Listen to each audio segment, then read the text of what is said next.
ప్రియమిత్రులకు పునఃస్వాగతం.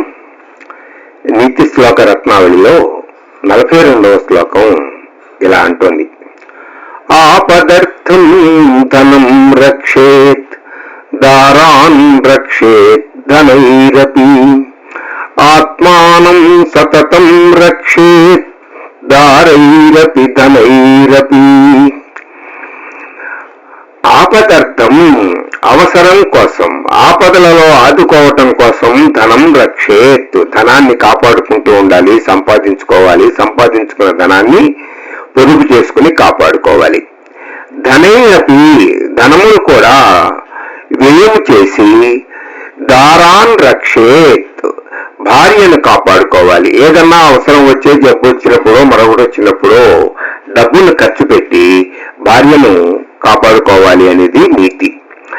ఆత్మానం తనకి తాను సతతం ఎల్లప్పుడూ దారైరపి ధనైరపి సతరక్షేత్ తనను తానుగా ఎల్లప్పుడూ కూడా భార్య చేతను ధనం చేతను కూడా రక్షేత్ కాపాడుకోవాలి. అంటే భార్యను ధనాన్ని కూడా వెచ్చించి లేక ఇచ్చివేసి తనను తాను కాపాడుకోవాలి అనేటటువంటిది నీతిట.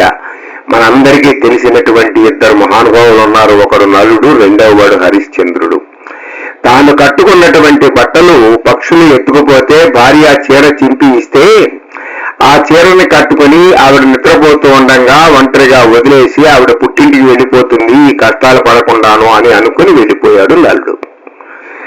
ఇక తాను చేసినటువంటి అప్పును తీర్చుకోవటం కోసం తన యొక్క బిడ్డని భార్యని కూడా అమ్మేసి శ్మశానంలో కాటికాపురిగా బతికాడు హరిశ్చంద్రుడు. ఈ ఇద్దరూ కూడా చరిత్రలో మిగిలిపోయిన మహానుభావులు.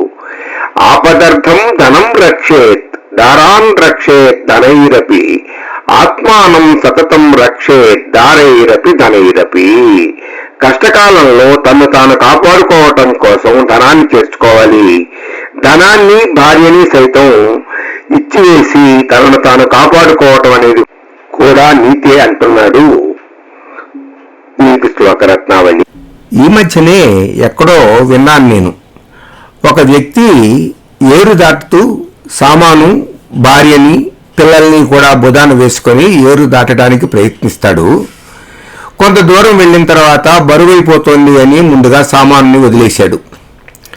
ఆ తర్వాత ఇంకా బరువుగా ఉంది, అవతల ఒడ్డుకు వెళ్ళలేకపోతానేమో, చచ్చిపోతానేమో అనుకుని భార్యను వదిలేశాడు.